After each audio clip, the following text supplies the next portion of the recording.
what Matt might have already said today. Couple things.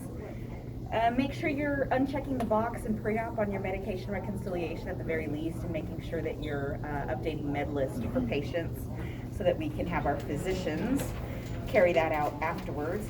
And a couple of reminders. Culture of safety survey. They'd like for us to complete that. That's this guy right here until November 13th, so I'd like to just offer a friendly reminder for that.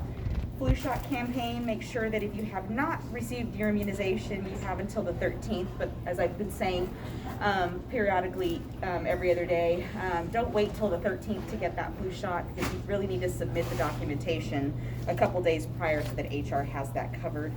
RQI, I think you guys saw the email from Joan Munch that regarding the door access. So I think it's 1, 2, 3, 4 star. So there's that. Yesterday in PACU we had 50 patients for an average of 116 minutes. There's currently 7 COVID patients in-house. Today we've got 53 ORs, 32 day surgeries, 15 procedures, 7 endos, 4 ECTs. Also, the Haven has moved to the 7th floor. So I've got that information on our daily 411 up here at the top.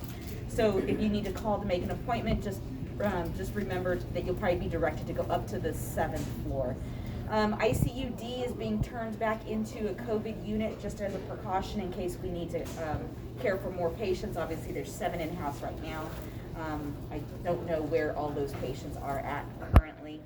Are they still trying to make sure they're trying to not have them here unless it's necessary? Yes. Okay. Yes. As you guys probably know, I think El Paso is maxed out, so there's that there. And they have like they've asked their citizens to have a 2-week stay-at-home order, so pretty strict there. And then over here on the back of this guy, there's a caring companion initiative that if you'd like to be a caring companion for a healthcare worker, there's a QR code here that you can fill out to submit an application for that, so that's a really nice thing to do. Let's see if I have anything else. Joint Commission, we know we expect them November 9th or thereafter, so I'm asking everyone's help that, let's say at the end of your shift you've got 30, 40 minutes. PAT always needs help with data entry and stickering charts. They are working on, our volunteer committee is working on trying to bring back our volunteers in a phased out approach. And one of our high priorities that we are on the list for is to have a volunteer to help bring patients back to rooms, so yay. And then a second volunteer to be able to help us in PAT with charts and stickering charts. So hopefully that's coming to help give us a little bit of a break. However, if the COVID cases rise back up again, they've got to tell the volunteers to go back home. So hopefully keep your fingers crossed and that'll be helpful. But speaking of Joint Commission, just really would like everyone's assistance with, walking around the units, the pods. If you see equipment, supplies and stuff kind of scattered around, put things away. We've got a task force that's working twice a week for about 2 hours to look at different areas of surgical services. And some things that we're finding are broken stools, tape on stretchers. Yesterday we actually found a stretcher that had 2 rolls of tape in which the tape was attached to the stretcher, but the whole roll was just kind of hanging. So if you kind of look around your area, and I'm not saying that we're doing those things, however, it takes keen eyes to really look at those things and help remove those tapes and such. Also on your computer WOW cart, if you notice that the badge reader access is falling off and the Velcro is not adhering, you need to call those in so that they can be repaired, because we can't have taping them around. And then be careful with your PHI, being mindful that we know that people pick up the charts from the doors and they put them back and they face them out to where the tags are showing all the patient's name. You guys are great at turning things around. I just need you to keep roving in your pods and just eyeballing every single chart and make sure they're turned around to protect that patient information. We've had a couple cases where we found different stickers for different patients in charts or in the door pockets. So checking those things as well would be super helpful. Check any of the drawers in the pods for any random supplies, needles, syringes that are just kind of been thrown in those drawers. We need everyone's help to just pull that stuff out and take it back to the supply room. And something really important in PACU and over here, emptying your carts on the little cubbies as Matt points the camera over here. If you've got syringes, saline flushes, needles, those things have to be put back away in the clean supply room, because if they're in those cubbies, they're not considered secure.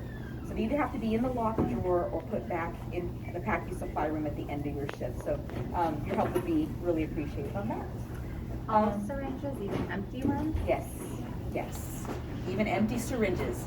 3s, 5s, 10s, 1s, yes. Thank you for the clarification. Are they gonna be in-house, or is it gonna be a computer roaming around again? I think it's probably going to be virtual, but I don't know for sure.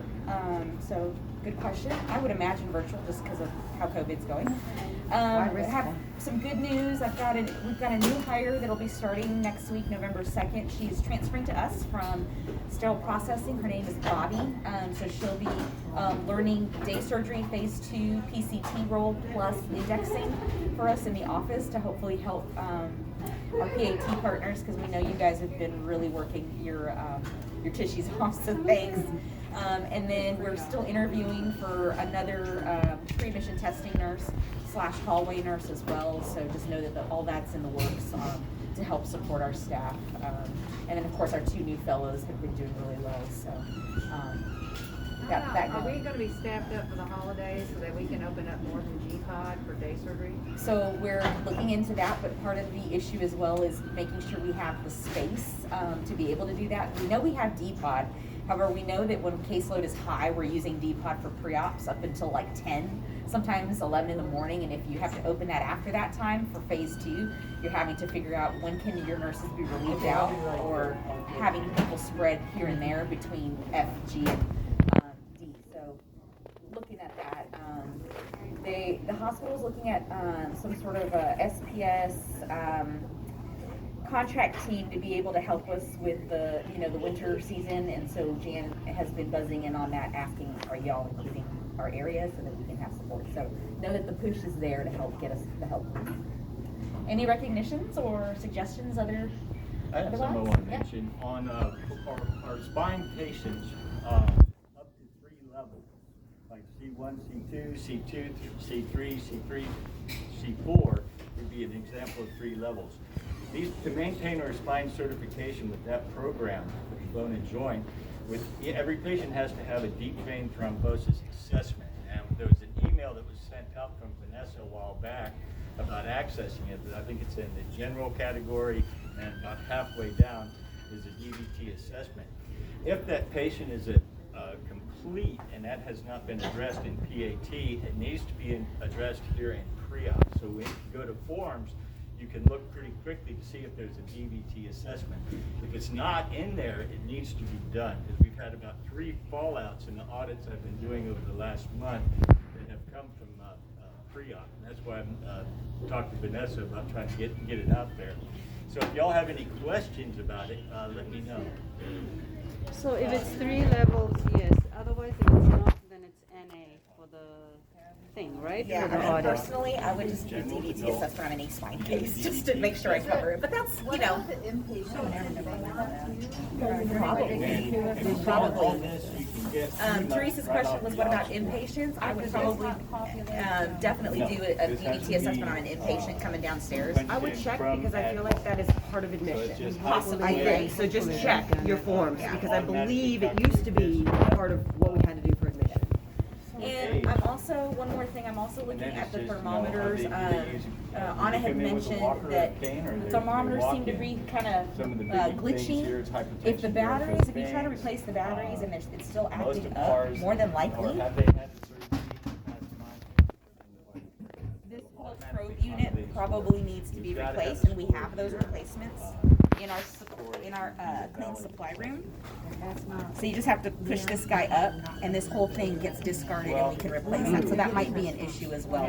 So if you replace batteries completely and it still doesn't work, replace this guy and then see if that's still working or not. Yeah, Okay? you're in Do we have pre-op. any more But pulse-ups? if you go to general, adult, More are being ordered.